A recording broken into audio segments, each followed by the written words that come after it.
आज मेरी बहू ने तीसरे बच्चे को जन्म दिया था और मैंने अभी तक अपनी बहू की शक्ल तक नहीं देखी थी क्योंकि मेरा बेटा हर टाइम अपनी बीवी को बुर्के में बंद रखता था।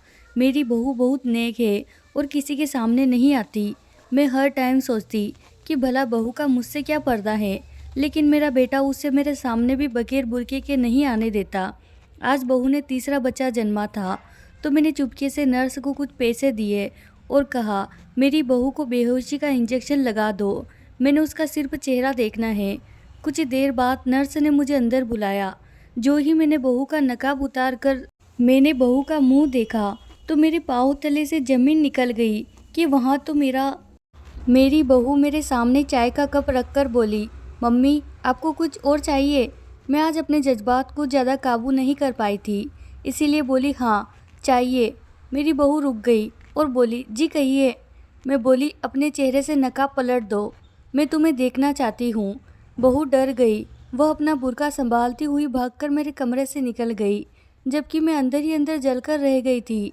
न जाने इरफान को उसमें क्या नज़र आता था जो बीवी बनाकर घर ले आया था। अब 4 साल हो चुके थे मगर आज तक मैंने उसकी शक्ल तक नहीं देखी थी। खैर मैं चाय पीकर आराम करने के लिए लेट गई। इरफान काम से लौटा तो अपनी बेटियों के साथ प्यार करने लगा था। अल्लाह ने उसे 2 बार रहमत से नवाजा था। वह दोनों बेटियां हूबहू इरफान पर गई थी। मैं दिल ही दिल में दुआ कर रही थी कि एक बच्चा तो माँ पर चला जाए ताकि मुझे पता हो कि मेरी बहू दिखती कैसी है। इरफान मेरे पास आकर बैठ गया। बोला, मम्मी आप हमारा से बार बार क्यों फरमाइश करती है वह आपको अपना चेहरा दिखाए। मैंने कितनी बार आपसे कहा है कि यह पूरी तरह से पर्दा करती है और निहायती परहेजगार और नेक बहू है आपकी। आपने ही तो नेक बहू की फरमाइश की थी, भूल गई क्या। मैं दिल ही दिल में कूदकर रह गई थी। आजकल की औरतों को जरा जरा सी बातें शोहरों को जाकर बताती है।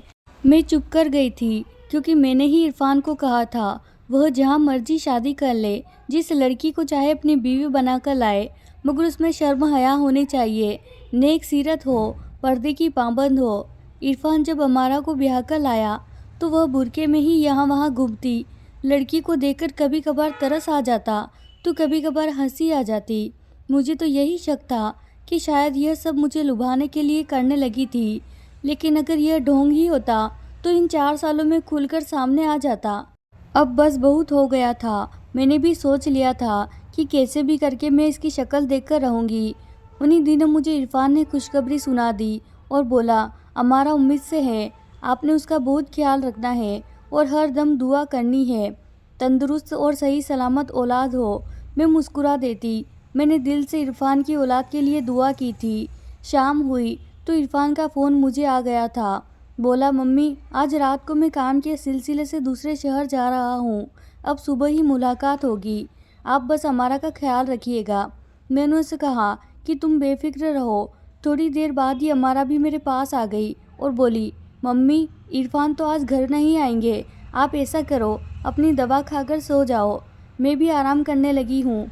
मैंने सर हिला दिया तो वह चली गई थी। मुझे शाम को जल्दी ही सो जाने की आदत थी क्योंकि रात 3 बजे उठकर तहज्जुद की नमाज़ पढ़ा करती थी। हर रात की तरह जब मैं नमाज़ पढ़ने के लिए उठ गई थी, बाहर जाकर वजू करने लगी तो मुझे कुछ गुनगुनाहट की आवाज़ सुनाई देने लगी थी। मैं बहू के कमरे के पास से गुजर रही थी तो मर्दाना आवाज़ मुझे चौंका दिया था। ना जाने रात के किस पहर और इरफान आया हो। मुझे तो नींद में कुछ खबर ही नहीं हुई थी। मैं अपनी नमाज में बिजी थी। जब मुझे एहसास हुआ कि कोई मेरे पास आकर बैठ गया है, मुझे लगा इरफान ही होगा। मैंने नमाज ख़त्म की। जब सलाम करने लगी तो मैंने देखा कि कोई मेरे पास से उठकर जल्दी से बाहर के दरवाजे की तरफ बढ़ गया है। मुझे सिर्फ काले रंग का बुर्का ही दिखाई दिया था। मैं शक में पड़ गई थी कि रात को उस पहर मेरी बहू कहाँ चली गई है।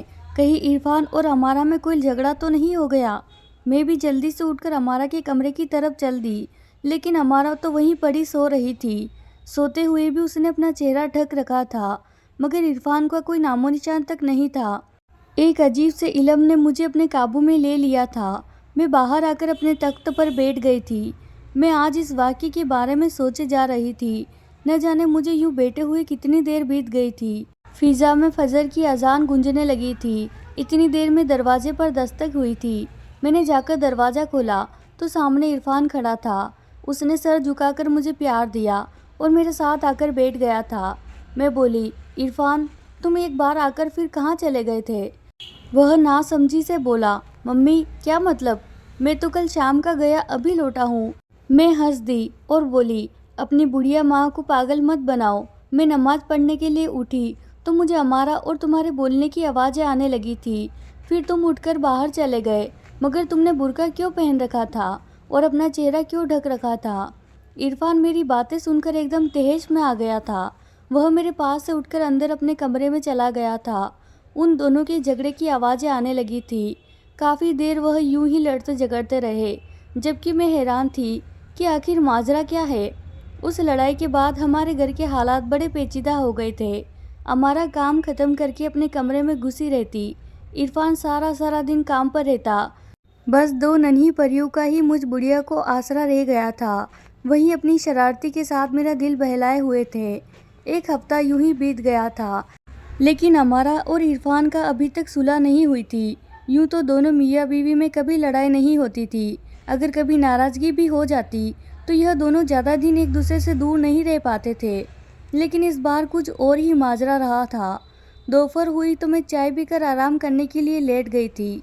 अभी थोड़ी देर ही बीती होगी कि मुझे घर का दरवाज़ा खुलने की आवाज़ सुनाई दी थी। मैं चौंक गई, मगर यूं ही सुनती रही। एक काला साया बुर्का पोश जो मेरी बहू के कमरे में घुस गया था। मैं हैरान रह गई कि अब यह कौन है? क्या यह उस रात वाला आदमी तो नहीं? मगर फिर मैंने कानों को हाथ लगाकर अल्लाह से माफ़ी मांगी थी। मैं नमाजी परहेजगार औरत हूँ, यूँ किसी पाक दामन औरत पर शक नहीं कर सकती थी, क्योंकि मेरी बहू तो बहुत अच्छी और शरीफ और पर्देदार थी। आज तक मैंने उसमें कोई बुराई नहीं देखी थी। मुझे सिर्फ और सिर्फ उससे इस बात पर बातचीत करनी थी कि वह मुझसे अपना चेहरा क्यों छुपाती है। मगर मैं इस बात को भी उसकी शराफत समझकर चुप कर जाती थी। इसीलिए मैंने सोचा कि मैं सारे मामले का खुद जायज़ा लेकर किसी नतीजे पर पहुंचूंगी। मैं धीरे से उठी और कदम कदम चलती हुई बहू के कमरे के पास जाकर खड़ी हो गई थी। कमरे से मेरी बहू की बातचीत करने की आवाज़ आ रही थी। मैं थोड़ी देर खड़ी रही, तब मुझे मर्दाना आवाज़ में बात करती हुई सुनाई देने लगी। मैं डर कर 2 कदम पीछे हट गई थी। मैं अपने कमरे में आकर रोने लगी कि ना जाने मेरी बहू किन रास्तों पर चल पड़ी है। मेरा एक ही तो बेटा था। अब अगर बहू उसके साथ भी बेवफाई करती तो मैं यह सब कैसे बर्दाश्त कर सकती थी। मैंने जल्दी से इरफान को फ़ोन मिलाकर घर बुला लिया था। अभी 10 मिनट भी ना बीते हुए थे कि मैंने अपनी आंखों से उस बुर्का पोश को घर से निकलते हुए देखा था। मैंने अपना माथा पीट दिया कि सबूत तो हाथ से निकल गया। आधे घंटे बाद जब मेरा बेटा घर आया तो वह बड़ा परेशान लग रहा था। सबसे पहले आकर उसने मेरी खैरियत और मालूम की थी। मैंने बेटे को समझाया कि मैं तो ठीक हूँ, मगर मुझे बहू ठीक नहीं लग रही है। इरफान के माथे पर बल पड़ गए थे। वह गुस्से से बोला, क्यों मम्मी, उसने फिर से क्या किया है? मैं डर गई कि कहीं इरफान अपनी बीवी को तलाक ना दे दे। उन दोनों की अभी तक तो सुलह भी नहीं हुई थी कि खैर जो कुछ भी था, मैं अपने बेटे से गद्दारी नहीं कर सकती थी। मैंने उसे साफ साफ बता दिया, क्यों तुम्हारी नेक और पर्देदार बीवी के कमरे से मुझे किसी मर्द की आवाज़ आ रही थी। इरफान का रंग सुर्ख पड़ चुका था। वह चिल्लाने लगा और बोला, अमारा इधर बाहर आओ। अमारा डहरी सहमी हुई थी, बाहर आ गई थी। खौफ के मारे उसका रंग बिल्कुल पीला पड़ गया था। मैंने उसके हाथों में कपकपाहट भी देखी थी। इरफान गुस्से से बोला, मम्मी क्या कह रही है? बेटा बोला, अमारा तुम्हारे कमरे में आज कौन आया था? अमारा रोने लगी और रोते हुए बोली, मम्मी झूठ तो मत बोलो, मेरे कमरे में भला किसने आना था? मेरी तो खुद की तबीयत खराब थी, इसीलिए मैं आज सोई हुई थी। इरफान ने सवालिया नज़रों से मेरी तरफ देखा था। मैं बोली, अमारा तुम आज सच बता क्यों नहीं देती? तुमसे मिलने कौन आता है? अमारा ने एकदम से कानों को हाथ लगाया था और बोली, मम्मी अल्लाह को जान देनी है, मुझ पर इतने बड़े बड़े इल्ज़ाम मत लगाइए। आप तो शुरू दिन से ही मुझे कबूल नहीं कर पाई, इसीलिए मेरे खिलाफ साजिशें करती फिरती है।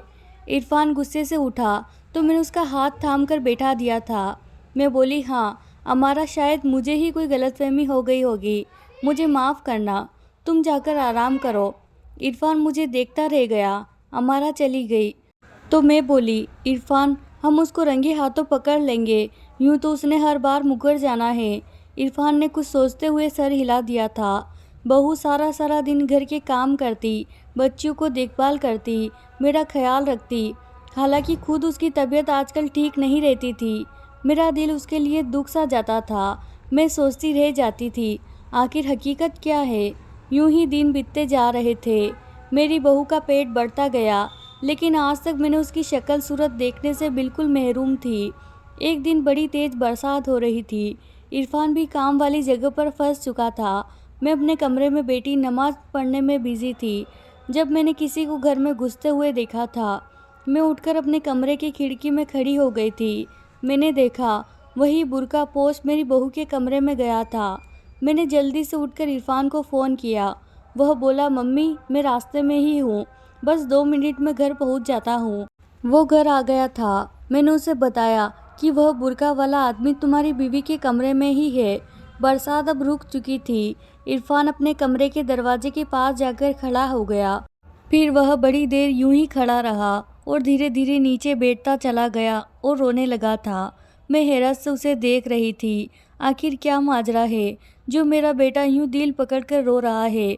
फिर अचानक ही उठकर खड़ा हो गया और खुद को दरवाजे की ओट में छुपा दिया था।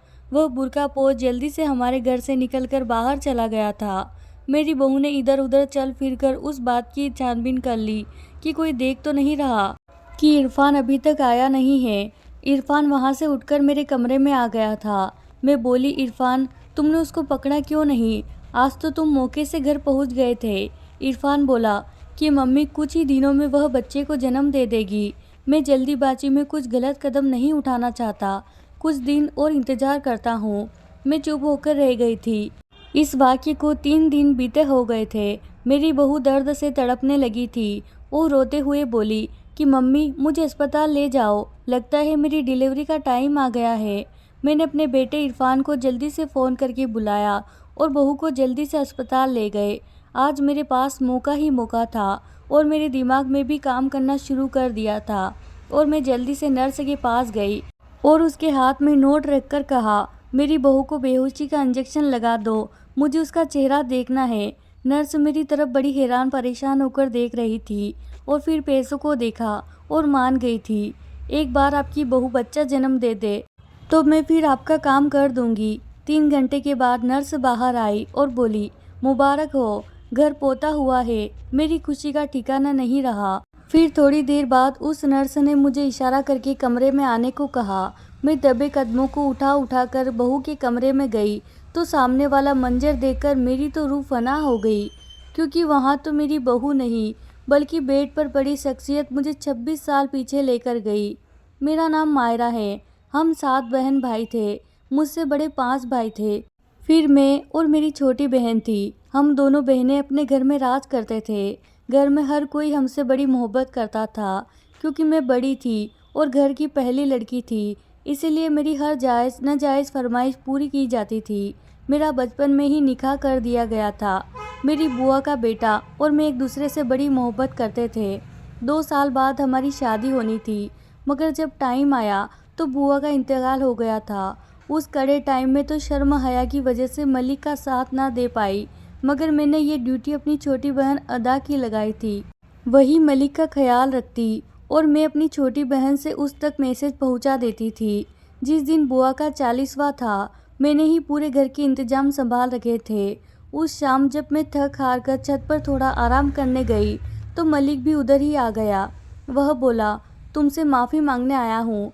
मैं बड़ी हैरान थी कि आखिर किस बात की माफ़ी। फिर वह रोने लगा। मैं भी रोने लगी थी। मैं बोली, यूँ रोने से तो बुआ की रूह को तकलीफ़ होगी। मलिक बोला, मैं जो कहने वाला हूँ उससे तो मम्मी की रूह तड़प कर रह जाएगी। फिर मलिक ने मेरे मुंह पर मुझे 3 बार तलाक देकर चला गया था, जबकि मैं गम सी हो गई थी। आखिर मेरे साथ यह क्या हो गया। मैं वहीं बैठकर रोने लगी थी। तब नीचे शोरगुल होने लगा था।